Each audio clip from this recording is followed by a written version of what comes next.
At some point, being the rock of the family stops becoming a strength and starts becoming a prison. Today, we're going to talk about that.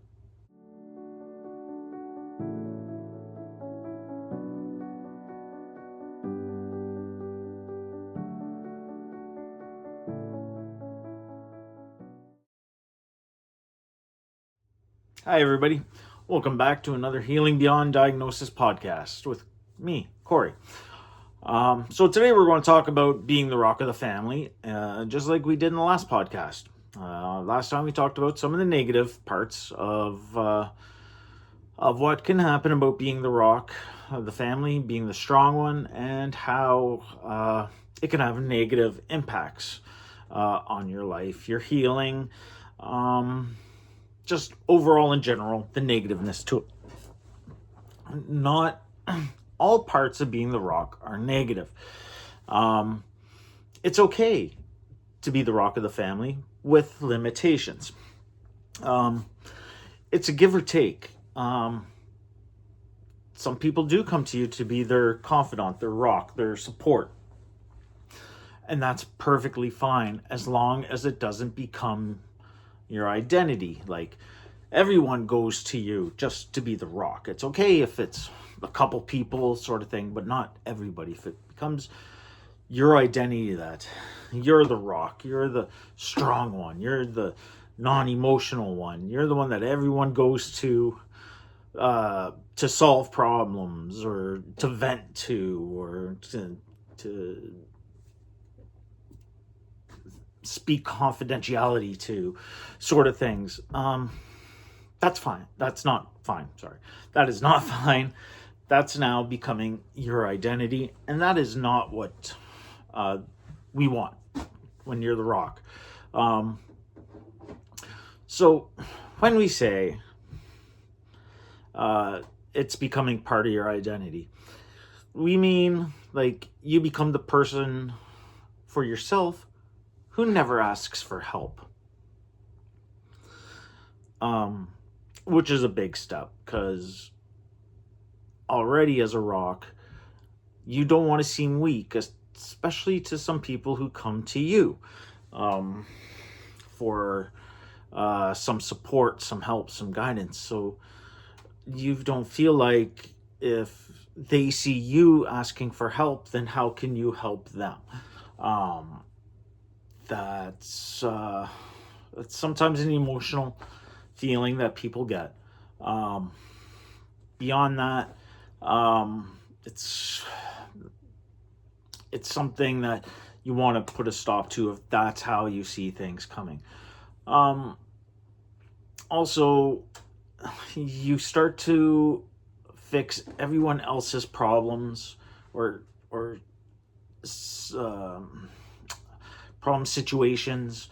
You become their therapist before you fix your own problems or your own situations. So if you're putting your own stuff on a back burner, that's not healthy. That's stuffing things down. And like we said the last time, that's just fueling that volcano. That's just fueling those outbursts. That's just fueling everything that is harmful to yourself, to others, to family, to friends, to whoever happens to be around when or if an outburst happens. So that's another thing you want to make sure you do. You want to be able to ensure that you have, sorry, I got a little bit of a sore throat today, that you have your own rock or your own escape or your own way to cope, that you can exit from what's happening around and you could focus on yourself any way you can without stuffing and keeping things in. So then another part of the being a rock identity that is not helpful, that's very harmful, is that you and only you hold the responsibility of holding the family together. Um, I'm pretty sure we all know what that kind of means. Um, that if you break, then everything breaks. Nobody knows what to do without you. Nobody knows how to deal with banks or deal with insurance or deal with this, or they're afraid to without you, without your guidance or your help. And I'm not saying it's okay to not be helpful in those situations, because it is. But when it's only you, that's when it's harmful, because that's when you suffer from like some burnout things. And again, that's when you start stuffing feelings, emotions down inside of you.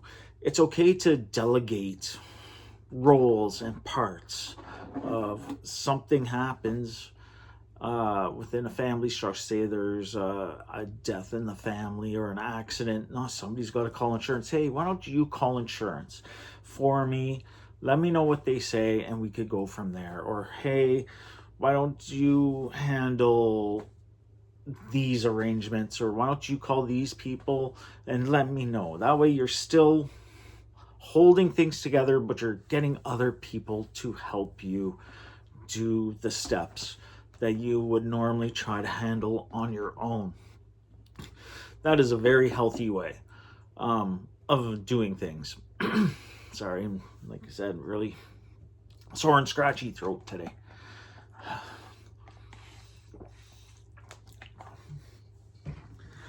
So, also in your identity, that it's not part of your identity, it's just you. You stuff, you hold things inside. You hold your frustration, you hold your anger, you hold everything in until you don't. So you could think, oh, there's my cousin coming to me again, like I wonder what the issue is now, or they're so dramatic, or I don't know, like, oh, something happened in the family, oh, I guess it's going to be all on me to do stuff. So you stuff that feeling down because you're not projecting it. You're not telling people what's going on. You don't want people to know that this is how you feel. So whenever anybody asks, it's always, no, I'm fine. How are you doing? Oh, I'm doing good. How are you? I'm great. You know, hey, do you mind if I talk to you for a second? Yeah, sure, no problem. Come on and talk to me. What's going on? That you're not the one. And again, it goes back to point one, that you do not ask for help. And that's wrong. Like, that's everyone needs help. Everyone needs help. You're not indestructible. And how can you be supportive without yourself being supportive? How can you make healthy decisions if you can't make healthy decisions for yourself? And that's a big thing, because sometimes we might not even know what decisions we are making that could be harmful to us. It could be anything. Like poor eating habits, poor sleeping habits, poor drinking habits, poor whatever, hygiene habits, poor whatever, you know. And people see you doing this, and they'll ask you, like, hey, is everything okay? And you come across as, I'm fine. Thank you for asking, but I'm good. Or it could be the opposite of, hey, how you doing? I'm good. Don't worry about it. I'm good. I'm good. Just leave me alone. Now, how do you think people around you would react to the second scenario? You raised your voice. You spoke a little out of frustration, maybe a little stressed, that can make other people stressed. It might be, hey guys, you might want to avoid Corey for a little bit. He says he's fine, but I don't think he is. Then you isolate. A very bad habit. You isolate. You hide yourself from the public. You hide yourself from your friends. You hide from everything, because if you're not around, people won't ask you to do things, and people won't ask you how you're doing. So therefore, you don't have to mask how you're feeling, and you don't have to deal with any other problems at the time. So you just sit there and you're stewing inside, and unless you have a healthy way to vent, to release some of these tensions, these feelings, these emotions that are going deep down inside of you, you're in a bad spot at this point. So it's really healthy to find a way out to let your emotions out. I don't care if it's journaling, calling a support line, calling a friend, calling a cousin, calling somebody, going online, doing something you find calming, that you could vent and release some steam and pressure that has been put on you in a healthy way. And just so you know, that if you are the rock of the family, that people don't break down because that they're weak. I want to make that point clear. Rocks don't break because they're weak. They break because there's so much weight onto them for so long. That's what makes them break. That's what is the issue. That's how those explosions I said happen. That no matter what, like,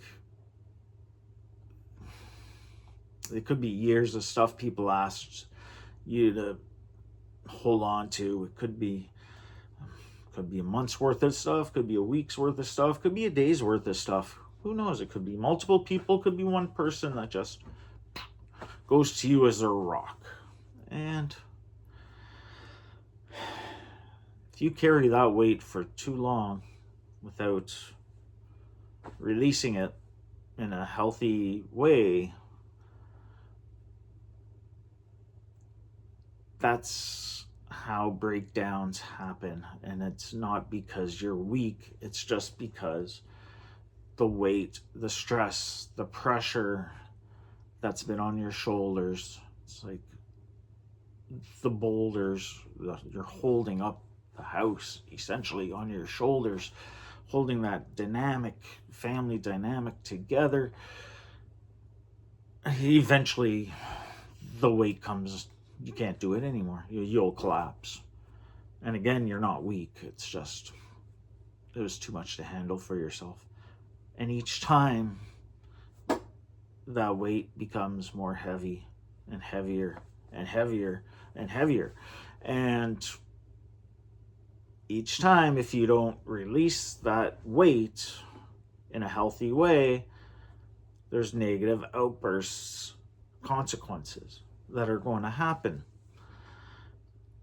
So that's something to think about. Of if you are the rock of your family, do you have a healthy solution? Do you have a support for yourself? Do you have these supports that you could go to yourself without breaking anybody's trust in you, that you're not betraying them in any way? However, it's something you need to do to let yourself just feel like that weight has gotten a little bit less. Now we're going to get into some questions, and these are some questions that we really need to kind of think about. Each and every one of us, everybody kind of goes through these. So let's see here. So, who taught you that it's not okay to ask for help? Was it something somebody told you? Was it something you seen? Is it something you heard? Is it something you just thought of yourself? That everyone comes to me for help, so therefore it's not okay for me to go ask for help. Someone tell you that?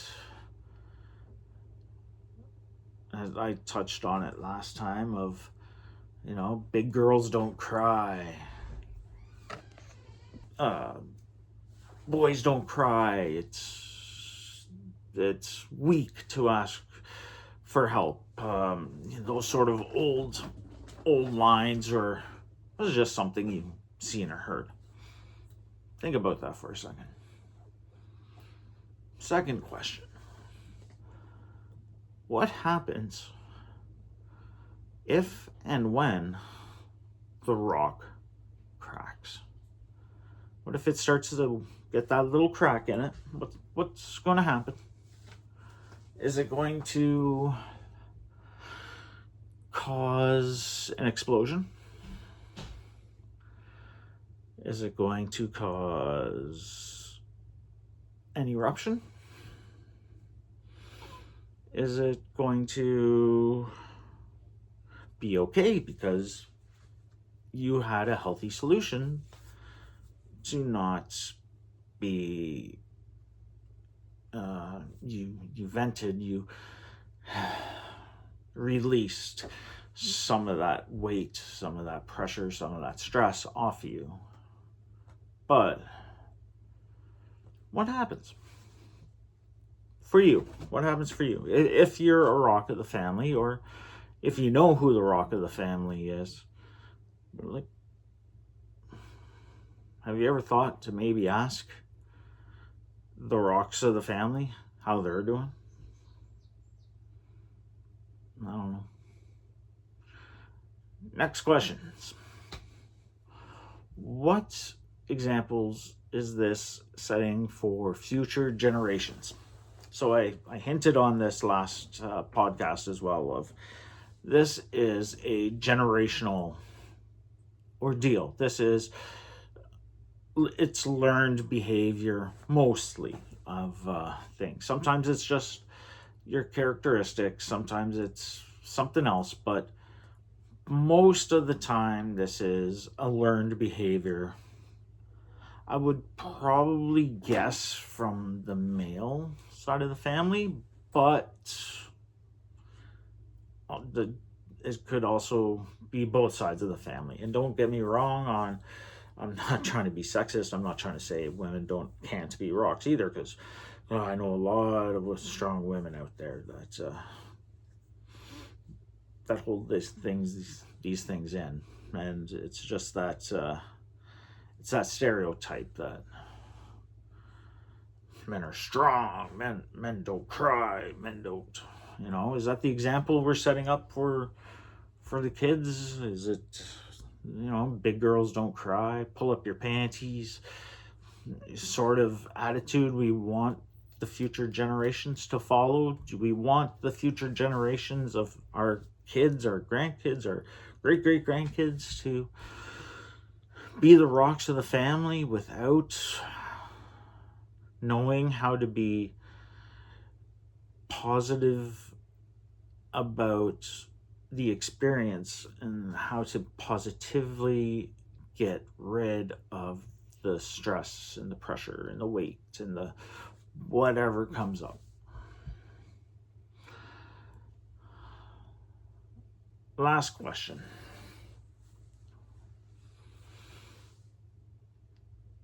Sorry, I have it written down here, but my handwriting is a little messy. Is being dependent the same as carrying everything alone? So, what do you think that means? It could mean something different for everyone. Being dependent obviously means you don't rely on too many people. You can do lots of things on your own. So is that the same as being the rock? Carrying everything on your own? Doing everything on your own? Because, you may be dependent, but you still need help. You still need rides. You still need this. You still need that. You still rely on people to help you and get you to where and when and what and where, who, whatever. You still depend on people when you're dependent. So why would you not depend on somebody while you're carrying all this emotional weight? I don't know. Just another question. Just a thought. I'd like to see what you guys think about it.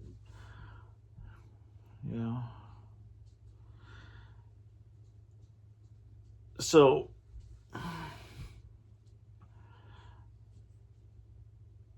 anything else about being the rock? And the only reason why I came back to this one and did a back-to-back episode is because I hinted on the good for you. You're doing things right. You went to therapy. You did this, and you way to go. And I didn't touch base on the healthy side of being the rock before, and I should have put more thought, more care, more processing into it of being about being the rock. And yes, there are groups, there's groups, there's organizations, there's whatever, therapies, there's many different things that exist out there if you need to let go, to just vent. If your kids help phone is out there, they greatly help, and they're such a huge service for people, especially kids, minors. They have specialists that could help you. Adults, well, Ontario 211 has a great list of people that could listen. There's multiple therapists. You could look online to see what's right for you and how you're feeling. However, if you are the rock in the family and things are feeling a little heavy on you, and I know they can, and if you're ever wondering or thinking or hinting at things, please seek professional help, whether it's at a hospital, through a therapist, through a support group, anything. So you can be as healthy as you can before something negative comes from this. One last thought before we go. I'd like to kind of leave this as a thing. I'd like to hear what you all say again down in the comments below. As a thought, even the strongest foundation needs more than one pillar to hold up a house. Think of the foundation of a family. It takes more than one person to hold up that foundation. Society needs more than one person to hold up that foundation. Your friend group needs more than one person to hold up that foundation or that house. You don't have to just be that one person that tries. Try to get other people to help you and reach out to other people when it gets heavy. Again, my name's Corey.